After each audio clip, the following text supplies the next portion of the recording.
हरि ओम नारायण।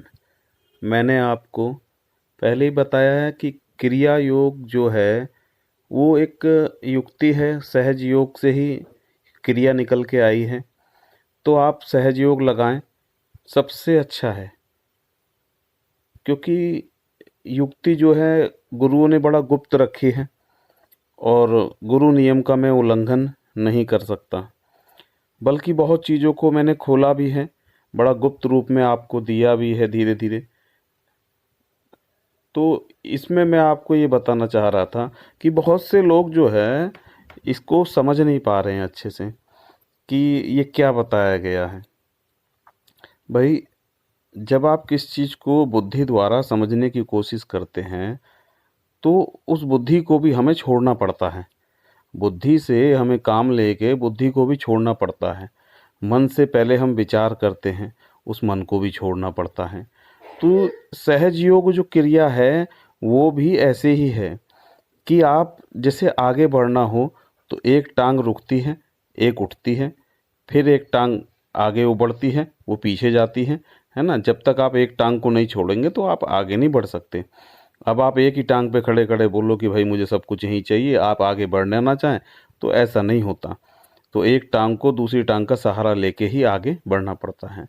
तो ऐसे ही हमें बुद्धि का सहारा लेकर बुद्धि को छोड़ना पड़ेगा, आगे दूसरी छलांग लगानी पड़ेगी। मन का सहारा लेके मन को छोड़कर हमें बुद्धि पर आना पड़ता है। बुद्धि से हम विवेक से अपने इन चीज़ों को जानकर तब हम आगे बढ़ते हैं। तो हमें मन बुद्धि को जो है कहा ना श्री कृष्ण भगवान में भी कि मन को और बुद्धि को मुझ में लगा, मेरे शरणागत हो।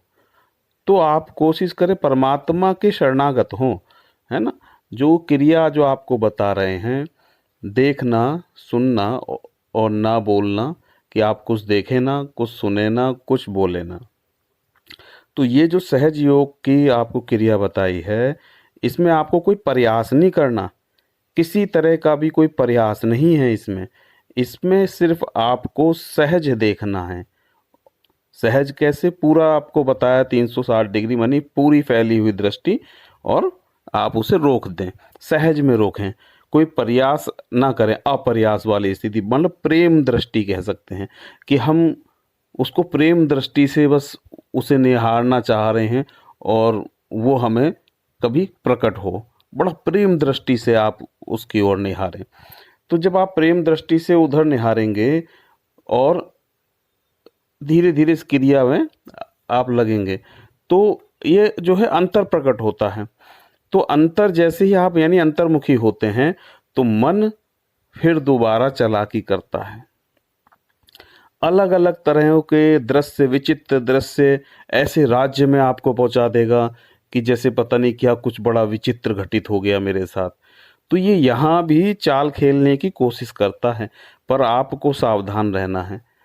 आपको कोई प्रयास नहीं करना, इसको सिर्फ आप देखते रहें, सहज में देखते रहें। ये धीरे धीरे ये क्रियाएं भी हटती चली जाती हैं और चित्त बिल्कुल साफ होने लग जाता है।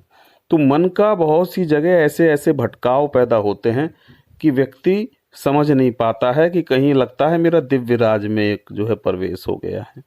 वहाँ कहीं दिव्य राज में प्रवेश नहीं होता।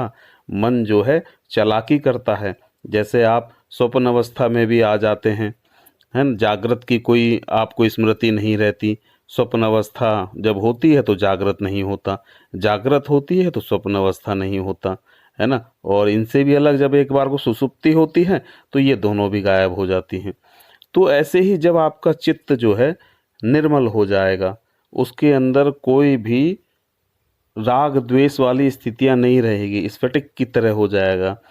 तो उस समय जो है घटना जो घटित होती है वो बड़ी अद्भुत होती हैं।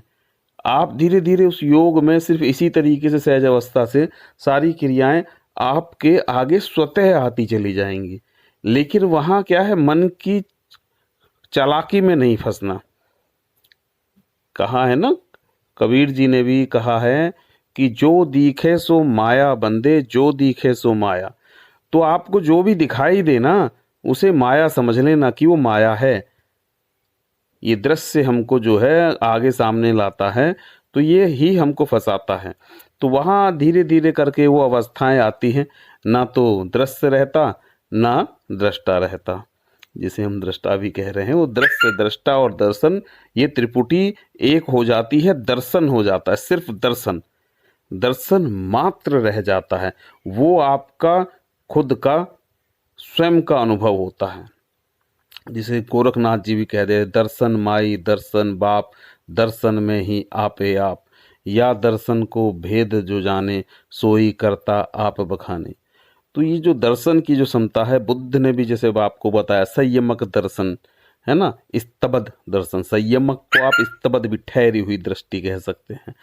तो यही ठहरी हुई दृष्टि, यानी कि भाई कहना कि जब लग तेरी दौड़ है तब लग तू दौड़ ले, मन को कहा गया कि हे मनवा, जब तक तेरी दौड़ है तब तक तू दौड़ ले, दौड़ थका धोखा मिटा, वस्तु ठौर की ठौर। तो ये अवस्था जब तक आप करेंगे, मन परेशान करता है बहुत समय तक,